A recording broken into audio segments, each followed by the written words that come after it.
sejarah Candi Tugu di Semarang itu memang sejak zaman dulu ada perbatasan antara Majapahit sama Pajajaran.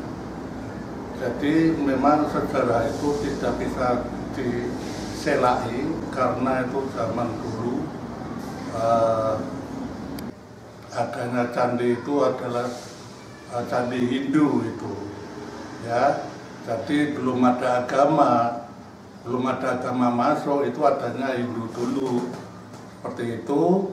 Nah, makanya kalau sebetulnya Hindu itu pun juga belum masuk, adanya baru kepercayaan, ya.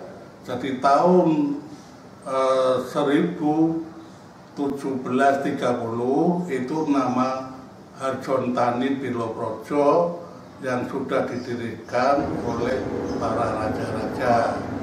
Itu karena tahun 1770 itu untuk membuat paguyuban Harjontani Biloprojo supaya untuk menyekat Belanda, supaya Belanda itu tidak berani melangkah ke wilayah Harjontani Biloprojo.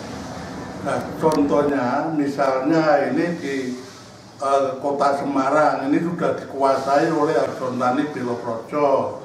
Terus nanti melangkah lagi sampai ke Kendal, sampai ke barat, kan gitu.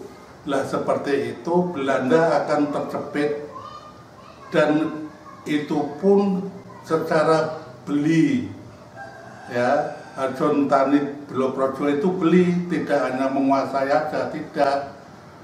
Jadi itu beli dan dikerjakan oleh petani-petani untuk kebutuhan para paguyuban tadi. Paguyuban itu supaya untuk Belanda itu mengatakan bahwa Harjontani itu adalah sebagai perampok. Rampoknya itu untuk ngambil harta dari Belanda untuk rakyat, yang nantinya dibagikan ke rakyat. Terus seperti itu. Jadi itu musuh dari Belanda adalah Harjontani Biloprojo, ya. Istilahnya ada disebut alap-alap pegat nyawa, ada macam-macam lah itu. Lah seperti itu Belanda akan terjepit. Setelah terjepit, kepepet, dan akhirnya menguasailah Harjontani Biloprojo ini, termasuk sebagai perintis Republik Indonesia. Terus candi itu sendiri dibangun tahun berapa itu, Pak? Kalau candi itu kurang lebih tahun 1930-an.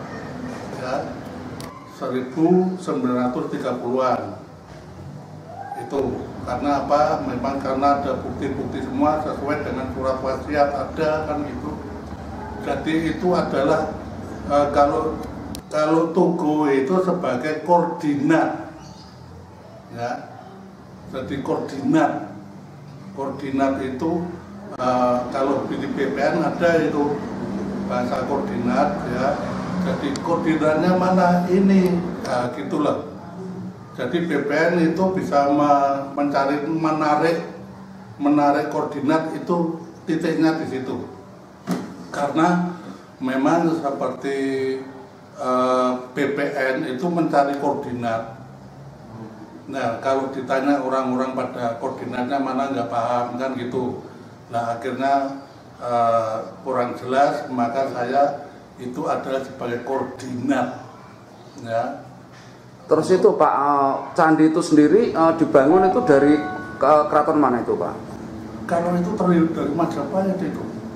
Itu dari Majapahit ya, Pak? Dari Majapahit itu, ya. Terus untuk yang pembangun sendiri itu siapa, Pak? Ya kalau saya bangun kan nggak tahu, itu para sepuh, para orang-orang yang sakti-sakti itu. Itu tanpa dengan tenaga bisa jadi kok. Dia sambil minum kopi tahu-tahu sudah ada candi kok. Itu ya.